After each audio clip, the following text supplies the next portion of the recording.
AI speaker is Special Agent in Charge, Robert Bowles, R-O-B-E-R-T, last name B-O-H-L-S. And then for the Utah Department of Public Safety, we have Commissioner Bo Mason, B-E-A-U, last name M-A-S-O-N. Anyone need me to repeat that? Yeah, one more time, please. One more time. Robert Bowles, R-O-B-E-R-T, Bowles, B-O-H-L-S, and then Bo Mason, B-E-A-U, Mason, M-A-S-O-N.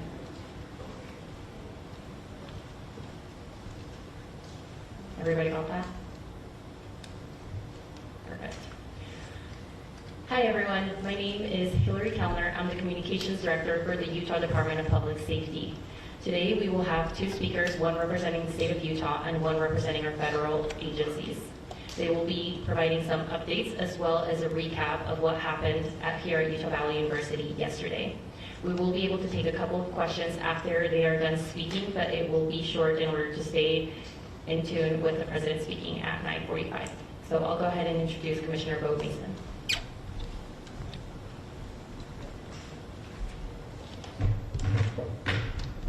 Good morning. I'm Bo Mason, Commissioner for the Utah Department of Public Safety. I'd be remiss if we didn't start off today and recognize the significance of the day. Historically on 9/11, law enforcement has come together as a group to recognize and honor those that sacrificed to preserve the ideals of this country, the freedoms of this country. And instead we find ourselves today hunting a murderer who chose to violate our rights, the rights of an individual within this country. Just to recap yesterday's events, at around 12:20 p.m., political influencer Charlie Kirk was at Utah Valley University participating in a student-sponsored event with Turning Point USA. Charlie was shot at that event. He was transported to a local hospital where he later passed. Last night, his body was moved to the state office of the medical examiner. We will continue to facilitate movements to get him home today and with his family. Yesterday, during the investigative process, we located a couple of persons of interest. We interviewed those individuals, and after releasing them and after clearing them of being suspects, they faced scrutiny, they faced threats. We asked the public to be patient with the investigative process. These individuals were not suspects, they were people of interest. We ask that you do not impose into those people and that investigative process. They don't deserve that harassment for being subject to that. I'd like to thank all the investigators that are involved in this. They have worked around the clock. All day yesterday, through the night last night, investigators from the State Bureau of Investigations, from county, from city agencies, the university, our federal partners with the FBI, the ATF, and many others. Those are just a few of the people that we have involved in this. I'd like to thank all of them for their strong work. Through all that work last night, we were able to make a few breakthroughs. We were able to track the movements of the shooter. Starting at 11:52 a.m., the subject arrived on campus, shortly away from campus. We have tracked his movements onto the campus, through the stairwells, up to the roof, across the roof to a shooting location. After the shooting, we were able to track his movements as he moved to the other side of the building, jumped off of the building, and fled off of the campus and into a neighborhood.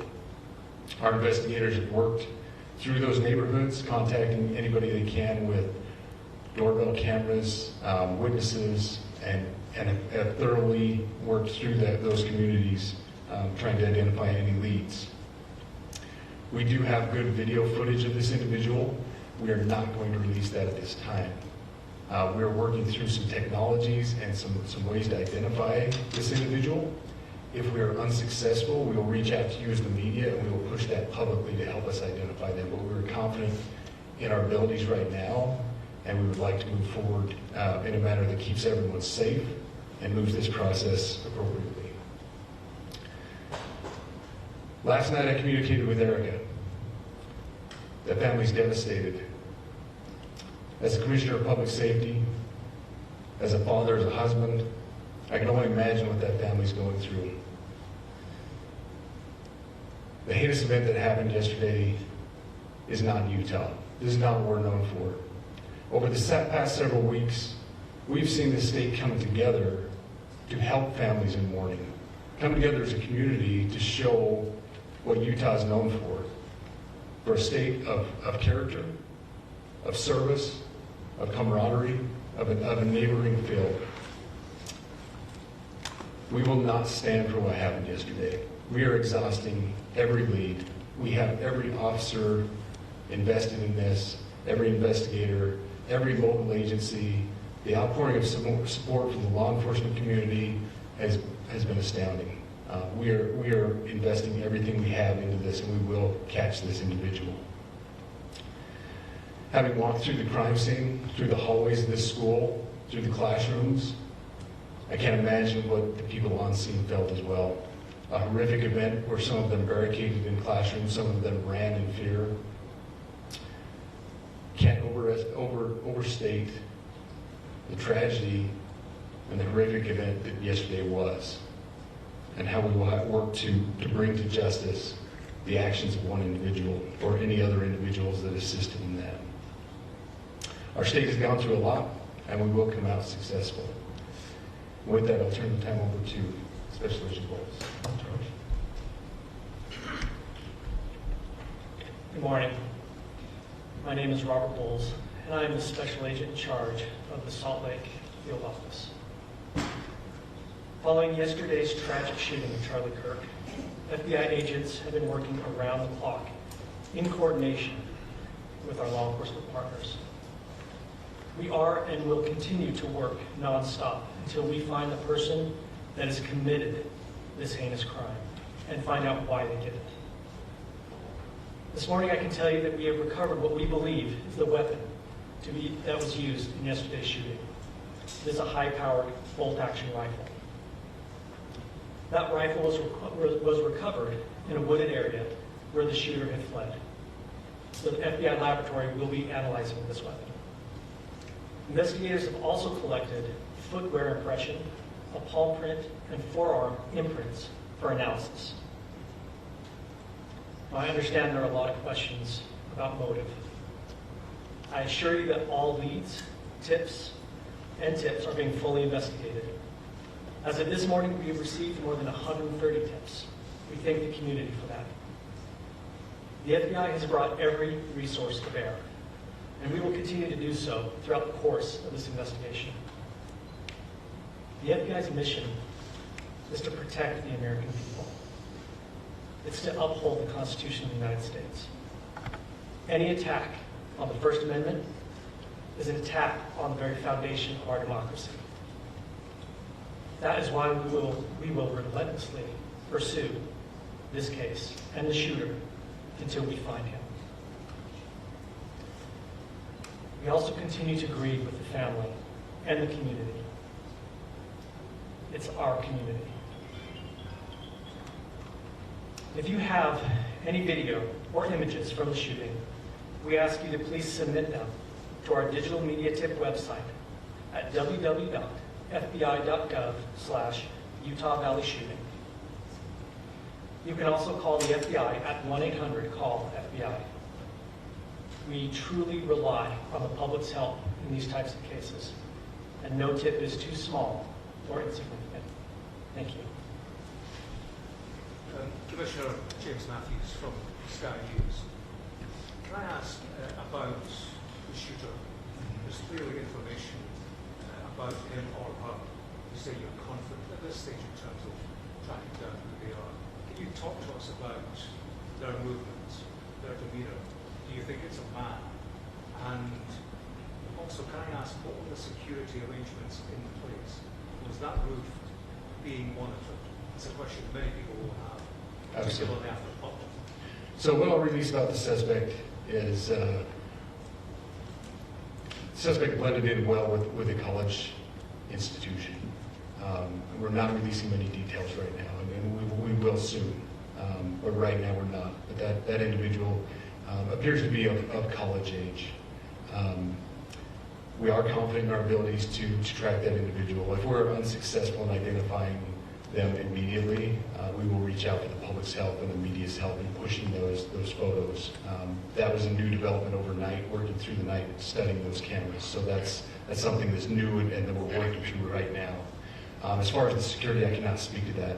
Neither the Department of Public Safety nor the Federal Bureau of Investigation was involved in the planning or security of this event, and that'll have to be a question later for other agencies. Mr. Mr. Mason, I Mason. wanted to ask you, you mentioned that you found the gun in a wooded area. Do you believe that the suspect could be hiding in the woods? And is that suspect possibly still in this area? So that's a good question, and it's a question that goes to the safety of the community, right? No, not in those woods. We walked through those woods and secured it. As to the community, I can tell you that this was a targeted event. We don't believe that the community is at risk. However, we're exhausting every resource to find him, and we will do so. Special Agent Bowles, with the BBC, from the images you have, can you see clearly the suspect's face? You say he's college age. Do you believe he was from this university? And how far do you think he may have gone in this time span? So I can't comment specifically on his face or any details such as that, as it's continuing to be a part of the investigation, and again, we'll release that shortly. However, we're doing everything we can to find him, and we're not sure how far he has gone yet. But you have a clear image of his face? We have images of the suspect. So Can you between trace those the gun's images and the owner? gun that you've been able to recover, do you believe you know who this person is, the person that you're looking for at this point? Again, as part of the investigation, we're not releasing any details such as that. Any fingerprints or DNA? We are exhausting all of our resources to be able to collect those, but that's, again, part of the investigation. Have you been able to trace back the owner of the gun? Excuse me? You said you found the weapon. Have you been able to trace back the owner of that weapon or who purchased it? We are working on that, but again, part of the investigation that I can. One last question. Agent Bowles, there's been a lot of turnover at the FBI. Do you